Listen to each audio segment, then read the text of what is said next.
Hey there, my name is Daniela, the therapist Nomad. Welcome back to my channel. In today's video, I'm going to share with you my experience in Serbia, Belgrade. I have been here with my boyfriend for the last 2 weeks, and this is all I have learned about the country so far.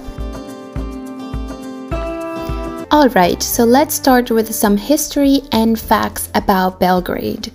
Belgrade is located where the river of Sava and Danube meet.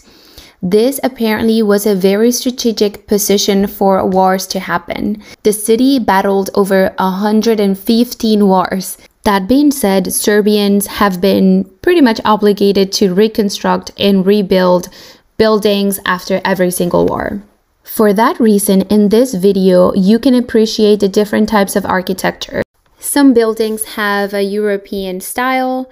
Other buildings come from Ottoman architecture, and then during the socialist period, a lot of houses were built quickly and cheaply in order to survive what happened after World War II.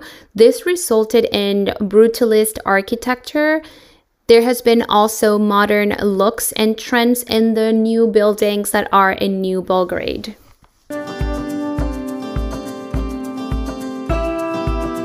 Apparently, Belgrade is the #1 city for party and nightlife among all of the Balkan countries. I would like to start by giving you a taste of what it's like to walk one of the most famous streets from this city. Ready?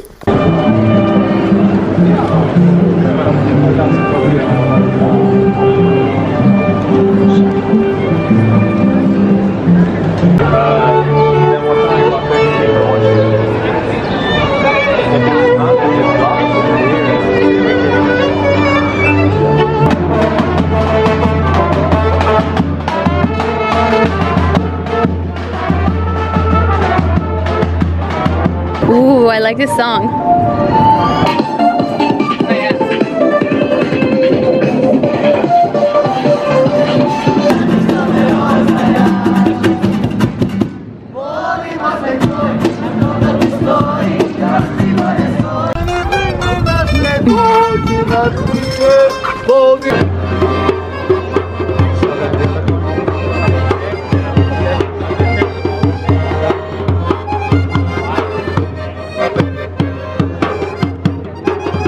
Can you tell that they know how to have fun?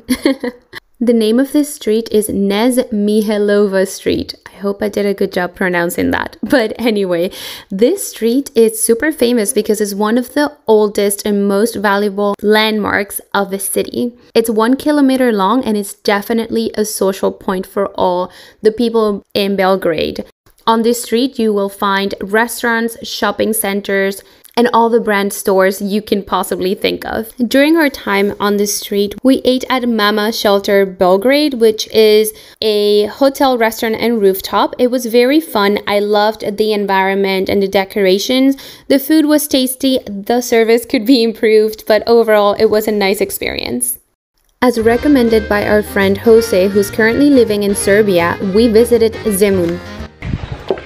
Hey guys, we're currently in Zemun, which was one of the last villages to be pretty much owned by the Austrian-Hungarian Empire. Belgrade would be part of the Ottoman Empire, and this side was part of the Austrian-Hungarian Empire.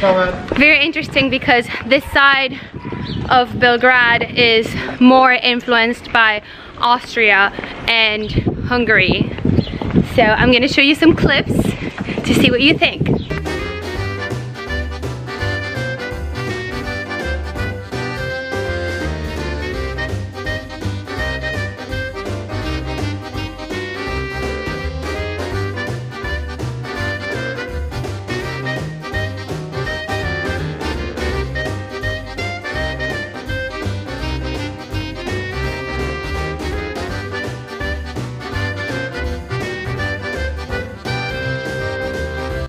Guardosh Tower, or the Millennium Tower, is the most important landmark in Zemun.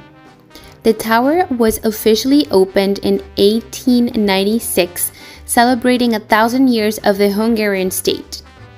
It was part of a massive Hungarian construction effort, which included new buildings in Budapest and the 4 so-called Millennium Towers. The Millennium Project included 7 monuments in total all over the Hungarian part of Austro-Hungary, with Gardas Tower being the southernmost. They're all different and they're all very special for Hungarians. Needless to say that this is one of the towns in Belgrade that you should visit. Zemun is famous for their seafood. That's why we went to Saran, which is the most famous restaurant in Zemun and actually Belgrade overall for seafood. I recommend you come with a nice attire because everyone here comes dressed very nicely and they enjoy their meal by the river.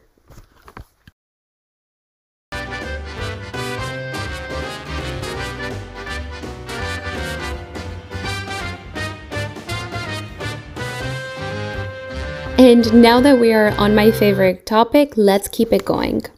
St. Mark's Place was our go-to because it is located next to a park where Nico and I will work out every day, so this spot was perfect to get traditional Serbian food and also American food. We tried this amazing dish that I can't pronounce, but I put the name on the video. And just so you know a little bit about Serbian food, Serbian cuisine is influenced by Turkish, Hungarian, and Greek foods. The most common foods are beans, sarma, barbecue, platters, peppers, pork, lamb. You will find that in every corner of the city there are these bakeries that serve different salty pastries that are delicious. My favorite is beef or chicken burek. You have to try it. They are also super affordable, but you have to carry cash with you because most places don't take credit card. Now, my favorite restaurant in Belgrade wasn't necessarily from the local cuisine. It was Todo Latin Bar. And you can tell why I like it. It had Latin music, Latin food, and wonderful service. Shout out to this place.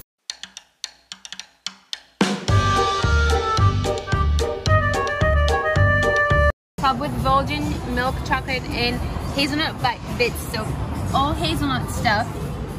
Now we're gonna do see what's inside.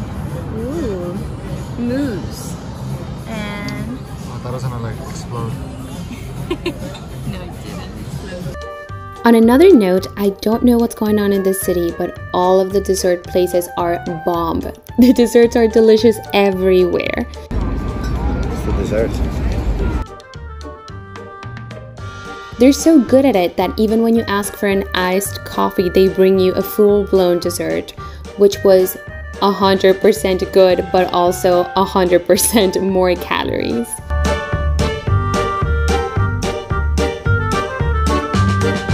I'm not even kidding. We were asking for this, but we're actually getting this. So be careful when you ask for an iced coffee in Belgrade.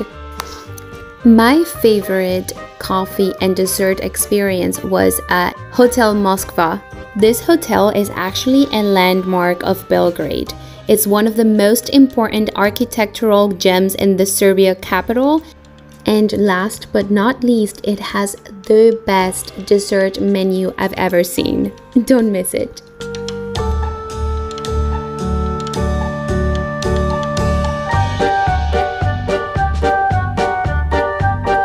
The Belgrade Fortress is something you must do.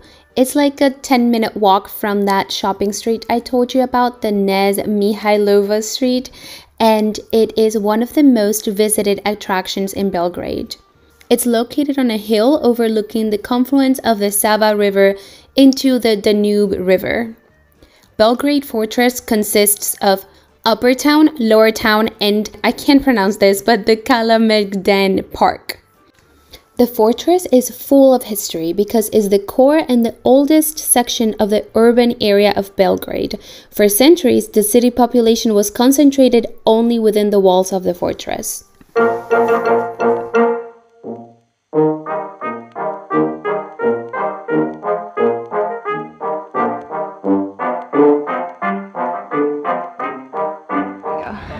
So apparently today is the celebration day of the victory of Serbia in World War II. So May the 7th. The 8th. The 8th. May. I don't know. I have no idea what day it is. Yeah. May the 8th is when Serbia had their victory in World War II. So they're shooting cannons from this fortress. So we came the right day, huh? Yes, we did. Honestly, it was an amazing experience to be there that day. Not only that, but the Belgrade Fortress has so many things to do. If you stay in the park area, you can enjoy a shady bench with an amazing view and live music. If you go inside the fortress, you're going to go on a full adventure. There's this amazing landscape of the city. You're going to enjoy outdoor nature, people walking around, restaurants. There's also a zoo inside, an amusement park for kids, vendors. There are snacks that you can take on the way. It's perfect for couples falling in love, they say. There's also a tennis park and this amazing military museum that's outdoors and completely free of cost. I can't wait to show you. Recorded. It's uncomfortable. It's not supposed to be comfortable. It's an uncomfortable death. Whoever was in here probably stole some shit or killed somebody.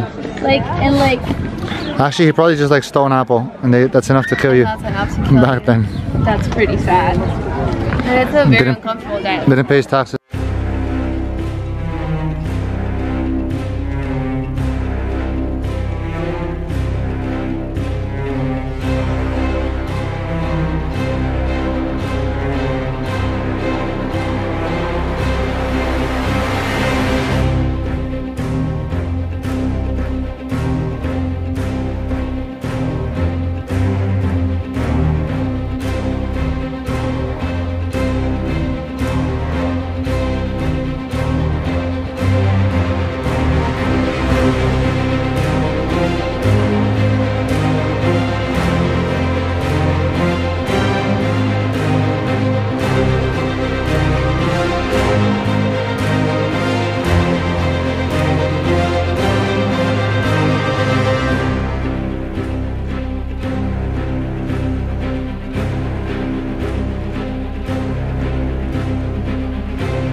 Nikola's Tesla Museum is something else you gotta do. The entrance is about $16 for the English tour. You do have to come at a specific time for the tour, and it's a small museum, but it's very fun.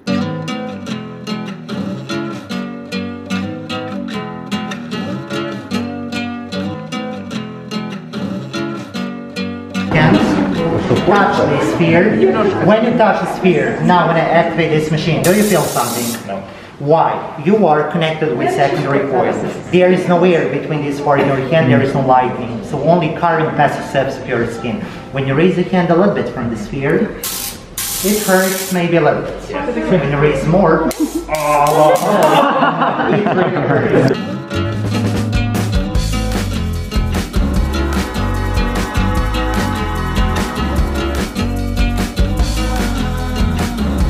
Visiting Ada is another fun activity you can do. This is a recreational park, is huge.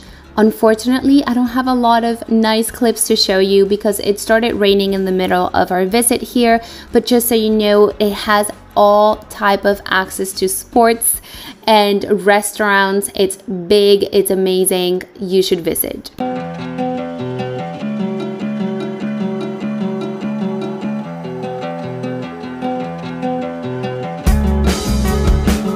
The port of Belgrade was one of my favorite spots. It's full of restaurants and nightlife. Apparently, there are over 170 clubs around this area, and this is why they say Belgrade is the city that never sleeps. Hey guys, so typically these are bars on the water, which look super cool. The problem is that there's COVID, therefore they're not, all of them, they're not like, you know, full capacity, or not even open until late. They only open until 10 p.m.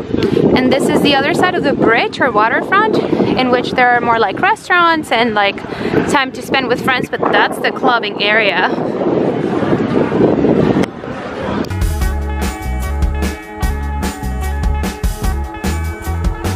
Hey guys, we are at the biggest Orthodox church in the world. I have to say that one of my favorite places after the fortress was the Temple of Saint Siva. This is one of the largest Orthodox churches in the world. The designers wanted to replicate the dimensions and architecture of Hagia Sophia in Turkey. The interior area is of 3,650 meters cube, while the interior area of Hagia Sophia is 7,960. So the Saint Siva temple is smaller than Hagia Sophia, and another important difference is that the dome structure in Hagia Sophia is slightly larger as it extends by approximately 0.5 the central square. Other important facts about the church include that the architectural type is Serbo-Byzantine Revival Neo-Byzantine. It was built between the years of 1935 through 2004. The denomination is Serbian Orthodox.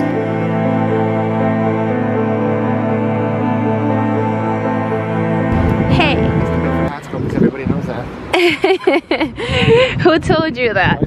Who was the first person that told you you have a big head? Knows that. It was like in kindergarten. Did they bully you? They used to call me Hey Arnold or Jimmy Neutron. Oh my god. David still calls me Jimmy Neutron. David still calls me Jimmy Neutron. Why? I'm smart, right? Oh, okay.